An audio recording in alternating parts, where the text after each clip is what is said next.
Here's something that'll piss off Apple fans. This tablet can make actual phone calls over 5G, includes a $129 stylus for free, runs desktop software, and costs the same as a base iPad Pro. And it's not even the most impressive tablet on this list. I don't understand why everyone keeps buying iPad Pros, dropping $1,000 plus more on accessories, then complaining that iPadOS feels limiting. Meanwhile, there are 5 Android tablets sitting right there that deliver more power, more features, and more value for significantly less money. Now look, I respect Apple. After all, I own a MacBook, but the iPad Pro is beautiful hardware running software designed for a phone. These 5 tablets run software designed for getting shit done.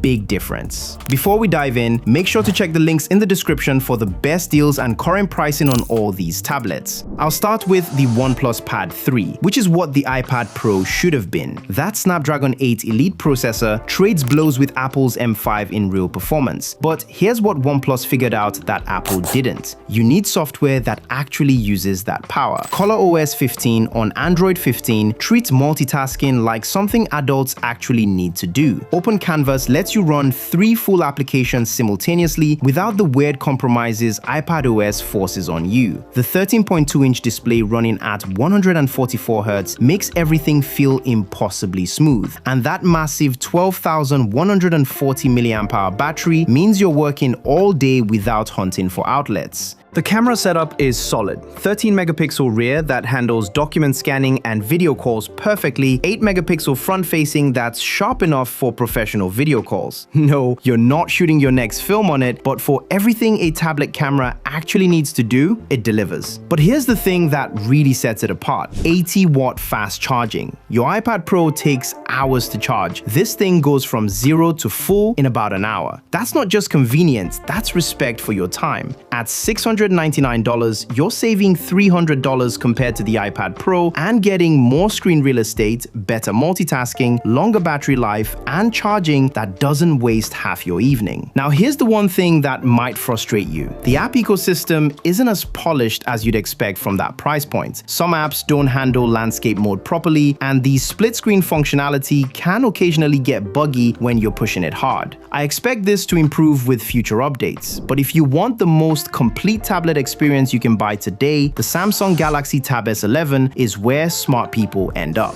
This thing can make actual phone calls over 5G with nano SIM and eSIM support. The dynamic AMOLED display delivers colors and contrast that make content look incredible, and at 1600 nits peak brightness, you can actually use this thing outdoors. The S Pen comes in the box, saving you Apple's $129 tax, and Samsung's stylus pressure sensitivity is genuinely impressive. Dex mode transforms this into a proper desktop environment with windowed applications, a real taskbar, and file management that doesn't treat you like a child. This is what iPadOS was supposed to become 3 years ago. The camera system is thoughtfully designed. 13-megapixel rear for documents and scanning, 12-megapixel ultra-wide front camera that captures your whole workspace during video calls. Samsung understood that tablet cameras serve different purposes than phone cameras. One UI 8 on Android 16 with 7 years of guaranteed updates means this tablet is getting new features until 2033. That's a longer software commitment than all of my relationships.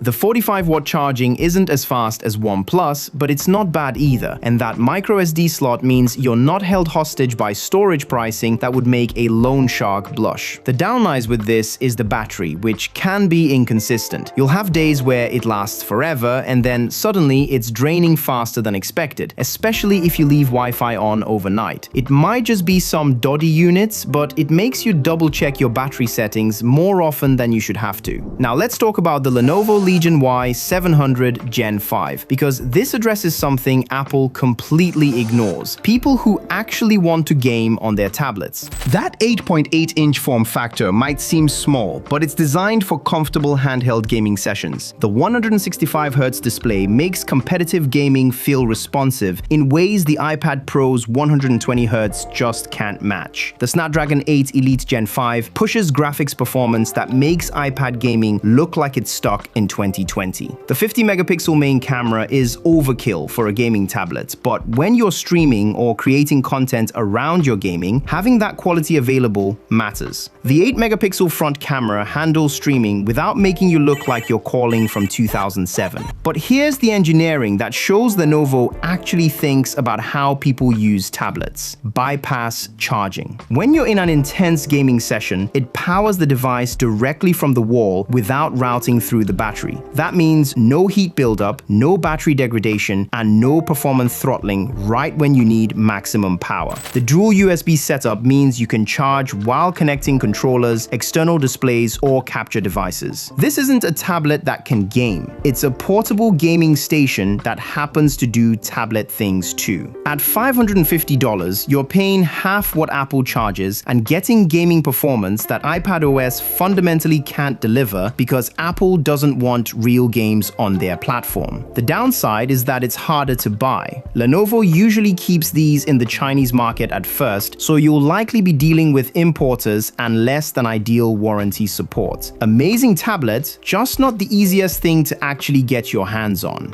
Speaking of getting your hands on something, if you're getting value from this video so far, get your hands on that like button and make sure to subscribe because the next tablet is even crazier. The Xiaomi Pad 8 is where this conversation gets almost insulting to Apple's pricing. At $364, this thing delivers an experience that would have been flagship level 2 years ago, and it's still competitive today. The 144Hz display running at 3:2 aspect ratio is perfect for productivity and content consumption. That massive 9,200 mAh battery easily handles full-day usage, and the 45-watt charging gets you back up and running quickly. HyperOS 3 on Android 16 brings features Apple charges extra for, like that reading mode that transforms the entire display into something that looks like e-ink for reduced eye strain. The 22.5-watt reverse wireless charging means your tablet can power your phone or earbuds when you need it to. The cameras are practical: 13-megapixel rear for documents and scanning, 8-megapixel front for video calls.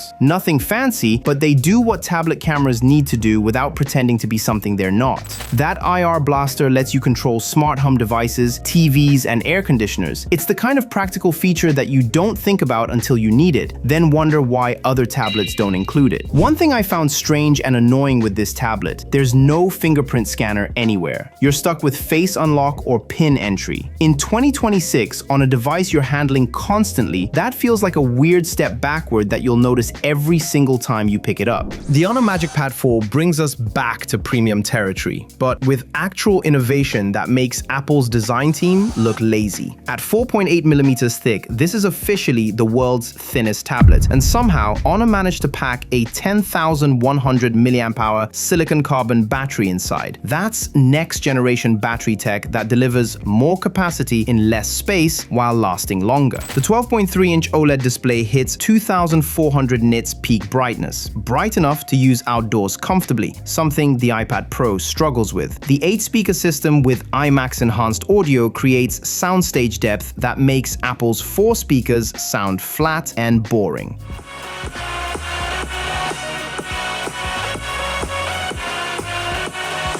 macOS 10 on Android 16 brings thoughtful productivity features, and that 66-watt charging gets you back to full power quickly. The cameras are solid: 13-megapixel rear, 9-megapixel front. Nothing groundbreaking, but perfectly adequate for tablet use. What will frustrate you is the software ecosystem. Honor's global app optimization isn't as mature as Samsung's, and you'll occasionally run into compatibility issues or features that work better in other regions. The way I see it, the iPad Pro is expensive because it can be, not because it delivers more value. I know you're going to contradict me on this, but every single one of these tablets solves real problems that iPadOS creates. The OnePlus Pad 3 delivers desktop-class performance with software that actually uses it. The Samsung Galaxy Tab S11 can replace your phone and your laptop in one device. The Lenovo Legion Y700 Gen 5 makes mobile gaming actually competitive. The Xiaomi Pad 8 proves premium experiences don't require premium prices. The Honor MagicPad 4 shows what happens when companies innovate instead of just removing ports. The choice isn't really about which tablet is best. It's about whether you want want to pay more for less or get more for your money. And there are even cheaper tablets under $300 that deliver performance that'll shock you. I reveal them in this video right here, so check it out now